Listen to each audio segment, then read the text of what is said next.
तो 13 जून को जो इलेक्ट्रिशियन का पेपर हुआ था उसमें कौन से क्वेश्चन पूछे गए थे सारे हम लोग इन डिटेल में डिस्कस करेंगे।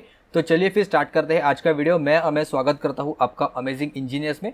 तो जो कुछ भी क्वेश्चन स्टूडेंट्स ने भेजे हैं हम लोग वो उसके अकॉर्डिंग है मैं यहाँ पे डिस्कस कर रहा हूँ। मैक्सिमम स्टूडेंट्स से मैं फीडबैक लेके जो कुछ भी अप्रॉक्सीमेट क्वेश्चन आपको एग्जाम में पूछा गया था उसी हम लोग डिस्कस करने की कोशिश करेंगे। तो सबसे पहले देखते हैं फर्स्ट क्वेश्चन है कि in electrical soldering what is the tin and lead का कंपोजिशन। तो जो सोल्डरिंग वायर होती है उसमें टीन और लीड का कंपोजिशन क्या होता है। तो यहाँ पे दो ऑप्शंस में यहाँ पे हम लोग कंफ्यूज हो सकते हैं। द फर्स्ट वन इज यहाँ पे इधर 50-50% हो सकता है या फिर जो सेकंड ऑप्शन है दूसरा है वो 60 या फिर 40% वाला यहाँ पे या बहुत सारे स्टूडेंट को कंफ्यूजन है वो हुआ रहेगा। तो बहुत जगह पे अगर आप देखोगे तो कुछ जगह पे 50-50 भी करेक्ट दिया है, कुछ जगह पे 60-40 भी यहाँ पे करेक्ट आंसर दिया है। तो अभी ITI अपना जो DVET है वो कौन सा एक्चुअल में आंसर है वो करेक्ट टिक करेंगे, इसके ऊपर यहाँ पे मार्क्स है वो आपको मिल जाएंगे।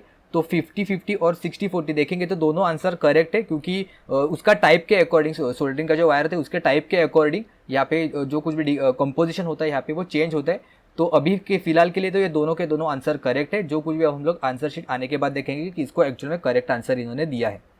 नेक्स्ट बढ़ते हैं armature torque of a DC motor is proportional to. तो जो टॉर्क होता है डीसी मोटर में it is directly proportional to the flux and armature current. Okay, बहुत ही आसान सा क्वेश्चन था यहाँ पे। डायरेक्टली एज इट इज आपको पता होना चाहिए। तो directly proportional to the armature current and flux यहाँ पे करेक्ट ऑप्शन हो जाएगा। अभी एक जॉइंट से रिलेटेड यहाँ पे डायग्राम दिया था तो बहुत सारे स्टूडेंट का कंफ्यूजन हुआ था कि या तो वेस्टर्न यूनियन जॉइंट था या फिर मैरिड जॉइंट था। तो यहाँ पे एग्जैक्टली कौन सा डायग्राम था ये आपको देखना पड़ेगा।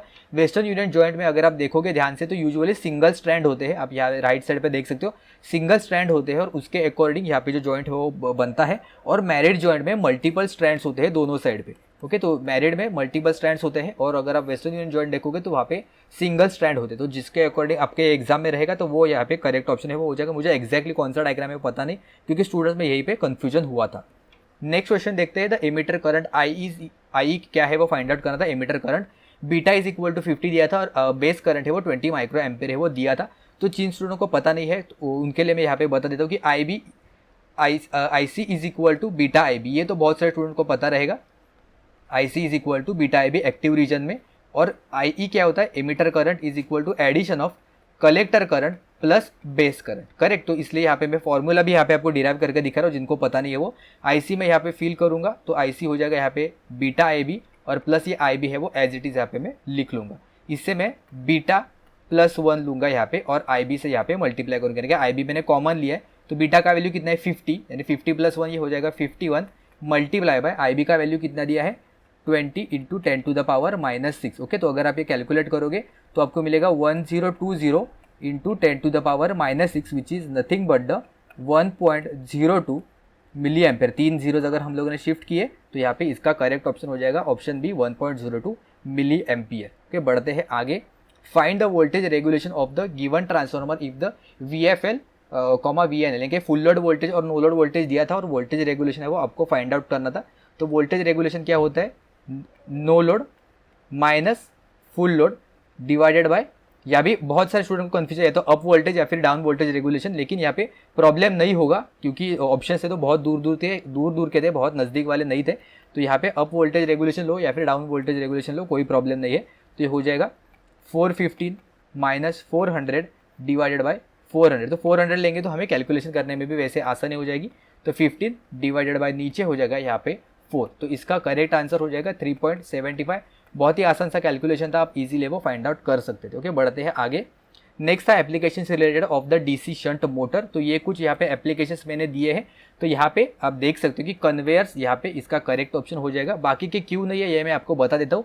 क्रेन्स, एयर कंप्रेसर, ट्रैक्शन, जैसे क्रेन में हमें हाई स्टार्टिंग टॉर्क की जरूरत होती है या फिर ट्रैक्शन में भी हमें मोटर जो ट्रेन होती है वो घुमाने के लिए, फिर ट्रैक्शन में हाई स्टार्टिंग टॉर्क की हमें जरूरत पड़ती है तो वहाँ पे हम लोग DC सीरीज मोटर है वो यहाँ पे यूज करते हैं। कन्वेयर में क्या होता है, कन्वेयर में हमें कंटिन्यूसली स्पीड चाहिए होता है और DC शंट मोटर का अगर आप कैरेक्टरिस्टिक्स देखोगे तो आपको अप्रॉक्सीमेटली वो लीनियर कैरेक्टरिस्टिक्स है वो दिखाई देगा। जैसे जैसे हम लोग फुल लोड की तरफ जाते जाएंगे वैसे वैसे वो धीरे धीरे कम होते जाएगा, लेकिन अप्रॉक्सीमेटली हम लोग लीनियर है वो ऐसा कह सकते हैं। जैसे सीरीज में इनवर्स होता है वैसा नहीं होगा यहाँ पे। तो कन्वेयर यहाँ पे करेक्ट ऑप्शन रहेगा। उसके कैरेक्टरिस्टिक के अकॉर्डिंग यहाँ पे एप्लीकेशन ढूंढोगे या फिर एप्लीकेशन के अकॉर्डिंग कैरेक्टरिस्टिक्स ध्यान में रखोगे तो आपको बहुत ही आसानी हो जाएगी। आगे क्वेश्चन था what is the percentage of up and down the general diffusion light. तो यहाँ पे सबसे सेंटर में आता है जनरल डिफ्यूजन लाइट, यहाँ पे आप नीचे देख सकते हो, ऊपर 50% नीचे 50% हो जाएगा। डायरेक्ट लाइटिंग में यानी कि सारा का सारा 100% लाइटिंग है वो डायरेक्टली हम लोग ऑब्जेक्ट पे या फिर सरफेस पे भेजते हैं, और इनडायरेक्ट लाइटिंग में मैक्सिमम यानी कि ऑलमोस्ट 100% जो लाइट है वो हम लोग ऊपर की तरफ यानी कि सीलिंग की तरफ यहाँ पे भेजते हैं। ओके, तो ऊपर की तरफ इनडायरेक्ट, नीचे की तरफ डायरेक्ट, इन दोनों का जो सेंटर पॉइंट रहेगा वो रहेगा जनरल डिफ्यूजन यानी कि 50-50 ऊपर और नीचे। चलते हैं आगे। In DC machine field current is dash times of the armature current. Okay, तो यहाँ पे कोई फिक्स थंब रूल नहीं है, मतलब एग्जैक्ट वैल्यू हम लोग नहीं बता सकते, लेकिन ये फ्रैक्शन होता है। यहाँ पे जो सबसे कम वाला फ्रैक्शन रहेगा वो हम लोग सिलेक्ट करेंगे। अप्रोक्सीमेटली हम लोग 5 to 10% है ऐसा हम लोग कह सकते हैं, या फिर जो ऑप्शन में सबसे मिनिमम रहेगा वही हम लोग टिक करेंगे। तो यहाँ पे 5% है वो ऑप्शन है वो करेक्ट हो जाएगा। फील्ड करंट बहुत ही कम होता है as compare to the armature current. अगर आपने बहुत सारे क्वेश्चन सॉल्व किए रहेंगे न्यूमेरिकल तो आपको ईजिली समझ में आ जाएगा।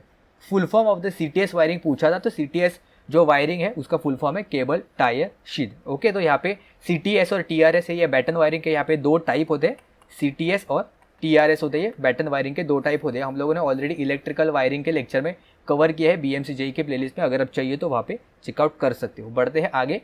Find the temperature coefficient if the 0 degree के लिए अगर हमें 50 ओम्स मिल रहा है और 25 डिग्री के लिए अगर हमें 55 ओम मिल रहा है तो टेम्परेचर कोएफिशिएंट क्या होगा। उसके लिए आपको सबसे पहले टेम्परेचर कोएफिशिएंट या फिर टेम्परेचर डिपेंडेंट रेजिस्टेंस का फॉर्मूला है वो पता होना चाहिए। RT यानी कि पर्टिकुलर टेम्परेचर पे, R0 यानी कि 0 डिग्री टेम्परेचर पे मल्टीप्लाई 1 प्लस अल्फा, जो होता है अल्फा होता है टेम्परेचर कोएफिशिएंट, और यहाँ पे इधर अंदर होता है T माइनस T0। ठीक है, तो यहाँ पे हम लोग वैल्यू फटाफट सब्स्टिट्यूट करेंगे तो आंसर हमें इजीली मिल जाएगा विदाउट कैलकुलेटर। अगर किसी स्टूडेंट को प्रॉब्लम हुआ रहेगा तो मैं दिखा देता हूँ कि कैसे सॉल्व करेंगे। RT यानी कि किसी पर्टिकुलर टेम्परेचर पे तो 25 वाला यहाँ पे मैं कंसिडर करूँगा, तो यहाँ पे मैं इसका पर्टिकुलर रेजिस्टेंस होगा यहाँ पे 55, R0 से रिलेटेड होगा यहाँ पे 50, क्योंकि 0 डिग्री है ना, तो यहाँ पे 0 डिग्री रहेगा। 1 plus alpha as it is रखेंगे, और दोनों के बीच में टेम्परेचर का डिफरेंस कितना, 25 माइनस 0 हो जाएगा यहाँ पे 25। ठीक है, यहाँ पे अपना हो गया ब्रैकेट कंप्लीट। अभी क्या करेंगे, 50 है वो यहाँ पे नीचे ले जाएंगे, तो ये 55 डिवाइडेड भाई यहाँ पे हो जाएगा 50। ठीक है, यहाँ पे हो जाएगा 1 plus alpha times of the 25। ठीक है, कोई बात नहीं। अभी यहाँ पे क्या करेंगे हम लोग, 50 से डिवाइड करना नहीं आता, कोई बात नहीं। ऊपर और नीचे दोनों जगह 2 से मल्टीप्लाई करेंगे तो कितना हो जाएगा, ऊपर 110 डिवाइडेड बाय यहाँ पे हो जाएगा 100। अभी तो हम लोग कर सकते हैं ईजिली, ये हो जाएगा 1 plus alpha times of the 25, तो 0000 गए, यानी कि हो जाएगा 1.1 is equal to 1 plus alpha times of the 25। 1 यहाँ से हम लोग माइनस करेंगे तो यहाँ पे हो जाएगा 0.1 is equal to alpha times of the 25, और अगर आप अल्फा निकालोगे तो ये हो जाएगा 0.1 डिवाइडेड बाय 25। ओके, ये भी अगर नहीं आता है अगेन 100 में लाने की कोशिश करो।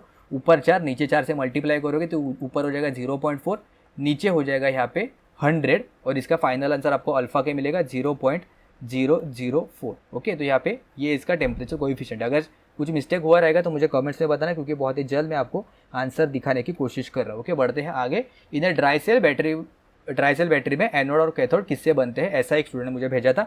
तो कैथोड और एनोड। ओके, यहाँ पे लेफ्ट साइड पे कैथोड, नीचे है यहाँ पे एनोड। कैथोड बनता है कार्बन का, और जो एनोड होता है वो होता है जिंक का। तो कार्बन और जिंक है वो अपने करेक्ट ऑप्शन हो जाएंगे। आगे सेम क्वेश्चन है ना, वायरमैन के एग्जाम में 2 दिन पहले पूछा था 11 तारीख को। तो जिन्होंने दोनों एग्जाम दिया या फिर अपना जो एग्जाम का एनालिसिस है वो भी देखा रहेगा तो आपको समझ में आ गया होगा। सो डायगोनल कटर प्लायर यहाँ पे करेक्ट आंसर इसका हो जाएगा। ओके, बढ़ते हैं आगे। डायग्राम से रिलेटेड भी क्वेश्चन पूछे थे। Find the power if voltage is equal to 250 and current is equal to 0.4। एकदम बच्चों वाला क्वेश्चन था। पावर क्या होता है, वोल्टेज और करंट का सिर्फ मल्टीप्लीकेशन, डीसी वोल्टेज है, पावर फैक्टर नहीं रहेगा। Voltage 250 multiply by 0.4। ओके, कितना आएगा आप हमें नीचे कमेंट्स में बताओगे, इतना इजी कैलकुलेशन में करके नहीं बताऊंगा। ओके, बढ़ते हैं आगे। Find a voltage across of 4 ओम। इसके अक्रॉस, ये जो 4 ओम है इसके अक्रॉस आपको जो वोल्टेज है वो फाइंड आउट करना है। ठीक है, तो यहाँ पे हम लोग वोल्टेज डिवीजन रूल वगैरह लगा सकते हैं, या फिर कोई भी अगर आप दोनों वोल्टेज है वो एक जगह पे करो और उससे वोल्टेज डिवीजन रूल है वो फाइंड आउट करो, या फिर करंट का वैल्यू है वो भी आप फाइंड आउट कर सकते हो और उसके अकॉर्डिंग आप आंसर है वो फाइंड आउट कर सकते हो। ओके, हम लोग यहाँ पे सॉल्व करते नहीं बैठेंगे, बहुत ही आसान सा क्वेश्चन है। मुझे लगता है बहुत सारे स्टूडेंट को इसका करेक्ट आंसर आया रहेगा KCL KVL के अकॉर्डिंग, क्योंकि यहाँ पे मैं सॉल्व करके भी नहीं दिखा रहा हूँ, क्योंकि डायग्राम मुझे एक स्टूडेंट ने ये भेजा था, दूसरे स्टूडेंट कुछ अलग भेजा था, यहाँ पे वैल्यूज कुछ अलग थे, यहाँ पे नीचे वगैरह कुछ डिफरेंट उन्होंने बताए थे, तो इसलिए शायद वो आप आंसर देखे आपको लगेगा कि मेरा आंसर गलत हुआ। ऐसा नहीं है, आप इजीली कर सकते हो, कोई प्रॉब्लम नहीं था। ओके, बढ़ते हैं आगे। यहाँ पे भी दो स्टूडेंट ने अलग अलग भेजे थे मुझे आंसर। यहाँ पे 12 वोल्ट भेजा था एक ने, दूसरे ने भेजा था मुझे 3 वोल्ट, तीसरे ने भेजा था मुझे 6 वोल्ट। तो एक्जैक्टली क्या है वो पता नहीं, लेकिन बहुत ही आसान से होता है। क्या होता है, I इज इक्वल टू, अगर इसके अकॉर्डिंग फाइंड करेंगे क्या होता है, I is equal to voltage divided by दोनों का रेजिस्टेंस, आर मतलब दोनों का एडिशन यहाँ पे रहेगा। ओके, तो इस क्वेश्चन के अकॉर्डिंग यहाँ पे 2 एम्पियर रहेगा। अगर 3 वोल्टेज है तो यहाँ पे ऊपर 3 डिवाइडेड बाय 6 आएगा, अगर 3 वोल्ट रहेगा तो। अगर यहाँ पे 6 वोल्ट रहेगा तो 6 डिवाइडेड बाय 6, उसके अकॉर्डिंग करंट का वैल्यू है वो चेंज हो जाएगा। ओके, ये बहुत ही बेसिक सा था। EMF is 5 volt, what is the inductance if di/dt is 1 ampere per second. Okay, तो हमें पता है कि E इज इक्वल टू क्या है, तो E is equal to L di/dt, यानी कि किसी भी वोल्टेज इंडक्टर के अक्रॉस अगर हमें वोल्टेज फाइंड आउट करना है तो बेसिकली क्या होता है, सपोज यहाँ पे करंट फ्लो हो रहा है I, इसका वैल्यू है L, और इसके अक्रॉस जो वोल्टेज या फिर जो EMF जो इंड्यूस हो रहा है उसे हम लोग कहेंगे E। ठीक है, E is equal to L di/dt। E का वैल्यू कितना दिया है, EMF दिया है 5, L का वैल्यू फाइंड आउट करना है, और di/dt का वैल्यू कितना दिया है 1, तो L का वैल्यू हो गया यहाँ पे 5 हेनरी। ओके, 5 हेनरी यहाँ पे करेक्ट ऑप्शन हो जाएगा। स्टूडेंट ने दिया है उसी के अकॉर्डिंग हम लोग बता रहे हैं, फॉर्मूला कौन सा यूज करना है ये सिर्फ मेन देख लेना। आगे है what is the provided for the protection of the armouring. Okay, तो यहाँ पे आर्मरिंग है, और आर्मरिंग का प्रोटेक्शन कौन प्रोवाइड करता है, तो सर्विंग। ओके, बहुत स्टूडेंट ने करेक्ट आंसर दिया रहेगा, आर्मरिंग के ऊपर आता है सर्विंग। ओके, तो यहाँ पे शॉर्टकट ट्रिक है वो आपको बता देता हूँ, SABLIC, यानी कि सबके पास है LIC, सबके पास है LIC, यानी कि serving, armouring, bedding, lead sheet, insulator and core या फिर कंडक्टर। ओके, ऐसे आप याद कर सकते हो, शॉर्ट ट्रिक है, सबके पास है LIC, या फिर अगर आपके कुछ अलग ट्रिक रहेगा तो उससे भी आप याद कर सकते हो। ओके, बढ़ते हैं आगे। Synchronous speed with 2 pole and 50 hertz is, synchronous speed यानी कि क्या होता है NS, which is 120F divided by P। बहुत ही आसान सा क्वेश्चन था, 120 मल्टीप्लाई बाई फ्रीक्वेंसी हो जाएगा 50 डिवाइडेड बाय पोल कितना है 2, यानी कि ये हो जाएगा 3000 RPM, यहाँ पे करेक्ट ऑप्शन। बढ़ते हैं आगे। Dielectric strength of a glass is, तो ये पता रहेगा तो ही आप आंसर कर सकते हो, उसके बगैर आप आंसर नहीं कर सकते। तो यहाँ पे 140 kV पर cm, 140 kV पर cm यहाँ पे करेक्ट ऑप्शन हो जाएगा ग्लास का। Germanium barrier potential at 25 degree centigrade, तो 25 डिग्री यानी कि बेसिकली हम लोग यहाँ पे रूम टेम्परेचर के बारे में ही बात कर रहे हैं, तो यहाँ पे कुछ चेंजेस वगैरह नहीं होगा। तो जर्मेनियम का जो यूजुअल बैरियर पोटेंशियल होता है वो 0.3 या फिर जो कट इन वोल्टेज जैसे हम लोग कहेंगे वो 0.3 हो जाएगा। सिलिकॉन का रहता है 0.7 वोल्ट, इसके आगे अगर 0.7 के आगे दिया तो वो कंडक्ट करना चालू करेगा, और जर्मेनियम का 0.3 के ऊपर दिया तो वो कंडक्ट करना चालू हो जाएगा। आगे है सेम क्वेश्चन 9 जून का पूछा, 9 जून के एग्जाम में पूछा गया था, हम लोगों ने क्लास में भी डिस्कस किया था, मैंने वीडियो बनाया था। Which of the following is a secondary cell, वहाँ पे शायद प्राइमरी सेल पूछा था, यहाँ पे सेकेंडरी सेल, लेकिन मैंने ये एज इट इज़ यहाँ पे थ्योरी है वो प्रोवाइड कर दी थी। मैंने कहा भी था शायद सेकेंडरी सेल से रिलेटेड क्वेश्चन पूछा जा सकते हैं, और यहाँ पे पूछा कि lithium ion battery, nickel cadmium battery, nickel metal hydride, ये कुछ ऑप्शन होते हैं सेकेंडरी सेल के। सेकेंडरी सेल यानी कि बेसिकली जो आप रिचार्ज कर सकते हो, तो एग्जैक्ट फ्रेमिंग मुझे पता नहीं, तो रिचार्जेबल या फिर सेकेंडरी सेल से रिलेटेड यहाँ पे क्वेश्चन पूछा था, और स्टूडेंट ने बताया कि लिथियम आयन वहाँ पे ऑप्शंस में था, तो लिथियम आयन यहाँ पे करेक्ट ऑप्शन है वो हो जाएगा। प्राइमरी यानी कि जो हम लोग चार्ज नहीं कर सकते, एक बार अगर डिस्चार्ज हो गया तो वो डिस्चार्ज हो जाएगा। नेक्स्ट है form factor of the half wave rectifier.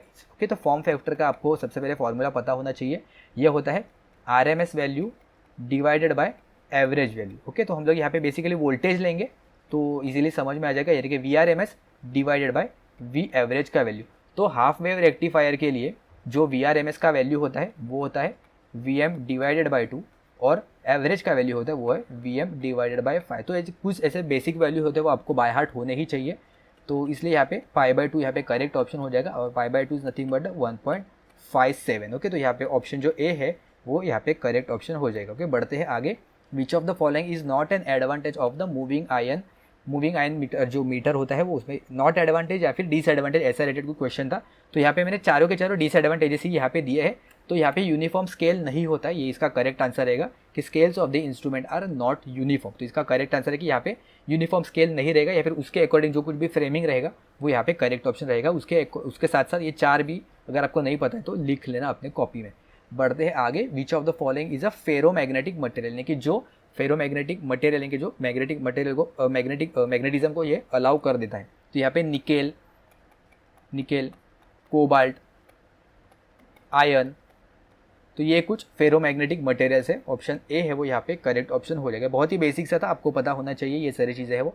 Ampere turn weber per is a unit of, ampere turn weber किसका यूनिट होता है? एम्पेयर टन मतलब क्या होता है बेसिकली, यहाँ पे मैं लिख देता हूँ। एम्पेयर टन किसका यूनिट होता है? एम्पेयर टन होता है N इंटू आई, एम्पेयर यानी कि करंट का, और टर्न्स यानी कि नंबर ऑफ टर्न्स। ओके, यहाँ पे नीचे डिवाइडेड बाय वेबर। तो WI NI क्या हो जाएगा? NI मतलब MMF होता है, और MMF डिवाइडेड बाय वेबर किसका यूनिट होता है? फ्लक्स। तो MMF डिवाइडेड बाय फ्लक्स किसका यूनिट होता है? इट इज़ अ रिलक्टेंस होता है ये formula. Okay, MMF divided by flux reluctance यहाँ पे करेक्ट ऑप्शन हो जाएगा। बहुत स्टूडेंट ने करेक्ट किया रहेगा। आगे है charger voltage is dash battery voltage. तो इक्वल टू बैटरी वोल्टेज होना चाहिए, लेस देन द या फिर मोर देन द। तो अगर कोई भी कॉमन सेंस यूज़ करो, ये आपका बैटरी है, ओके, ये बैटरी है, ये आपको चार्ज करना है, और ये है आपका चार्जर। ओके, तो अगर आपने चार्जर बैटरी से कनेक्ट किया तो ये कब चार्ज होगा? जब चार्जर का वोल्टेज है वो ग्रेटर देन द आपका बैटरी वोल्टेज रहेगा, तभी वो बैटरी है वो चार्ज करेगा। करेक्ट, जैसे पानी होता है या फिर इलेक्ट्रिसिटी हायर पोटेंशियल से लोअर पोटेंशियल पे तरफ जाता है हमेशा, तो इसलिए मोर देन चार्जर वोल्टेज होना चाहिए बैटरी वोल्टेज के। नेक्स्ट है, in transformer primary winding is 100 ampere and 4 turn, then how many secondary winding turn for the 5 ampere. Sentence में कुछ अलग रहेगी, लेकिन यहाँ पे बेसिकली MMF बैलेंस से रिलेटेड यहाँ पे क्वेश्चन था। MMF बैलेंस मतलब क्या? प्राइमरी MMF और सेकेंडरी MMF है वो सेम होते हैं, यानी कि N1I1 is equal to N2I2। Okay, यहाँ पे N2 एक साइड पे लेंगे तो हो जाएगा N1I1 divided by I2। Calculate करोगे N1I1 कितना है? 100 multiply by 4 divided by 5। Okay, तो ये अगर आप कैलकुलेट करोगे तो आपको 80 यहाँ पे करेक्ट ऑप्शन आ जाएगा। नेक्स्ट है, the solar energy is not use in. तो यहाँ पे बहुत सारे स्टूडेंट ने यहाँ पे मोबाइल आंसर किया रहे, और यहाँ पे मोबाइल ही यहाँ पे करेक्ट ऑप्शन हो जाएगा।